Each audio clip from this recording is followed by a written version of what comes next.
Hello. ఈరోజు 3D ఆబ్జెక్ట్కి paint ఎలా వేయాలో తెలుసుకుందాం.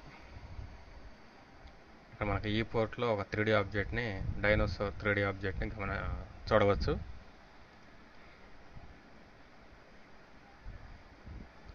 దీనికి పెయింట్ ఎలా వేయాలి అనేది ఇప్పుడు చెబుతాను.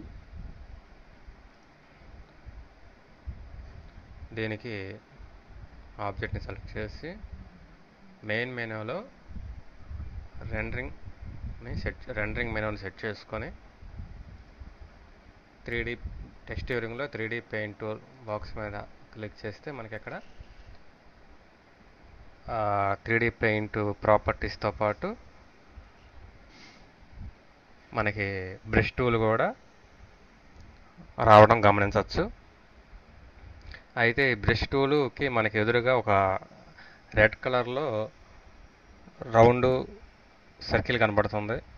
అదేవిధంగా దాని మధ్యలో ప్లస్ ఆకారంలో లేదా ఇంటూ షేప్లో ఒక మార్క్ గమనించవచ్చు. అంటే అది మనం పెయింట్ వేసినప్పుడు మనకి నాట్ రెడీగా లేదు అని చెప్పి మనకి దాన్ని చూసి మనం అర్థం చేసుకోవచ్చు. ఇప్పుడు మరి ఆ ఆప్షన్ని మనం ఆన్ చేసుకోవాలి. అది ఎలాగో ఇప్పుడు చెప్తాను. ముందుగా దానికోసం ఇక్కడ సైడ్కు వచ్చిన ప్రాపర్టీస్లో యాట్రిబ్యూటెడ్ హీటర్లో ప్రాపర్టీస్లోకి వెళ్తే అక్కడ ఫైల్ టెక్స్చర్స్ అనే మెనూ ఉంటుంది. అందులోకి వెళ్తే assign and or editor textures అనే బటన్ ఉంటుంది. దాని మీద క్లిక్ చేస్తే మనకు అక్కడ మెనూ వస్తుంది.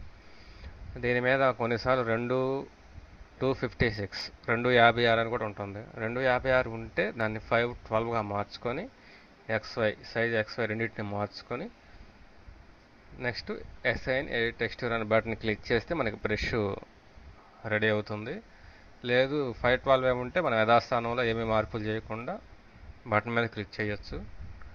ఇప్పుడు చూద్దాం. ఇందాక వచ్చిన ఆ ప్లస్ మార్క్ అనేది పోవటం గమనించవచ్చు. ఇప్పుడు మనకి పెయింట్కి ఇది రెడీగా ఉంది.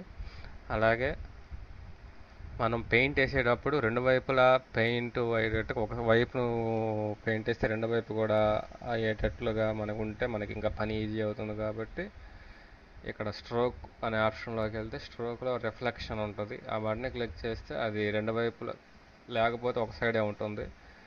ఆ బటన్ని ఆన్ చేసుకుంటే అది రెండు సైడ్ల ఒక సైడ్ పెయింట్ వేస్తే రెండో సైడ్ కూడా అప్లై అవుతూ ఉంటుంది. అది ఇంకా ఈజీ ప్రొసీజరు.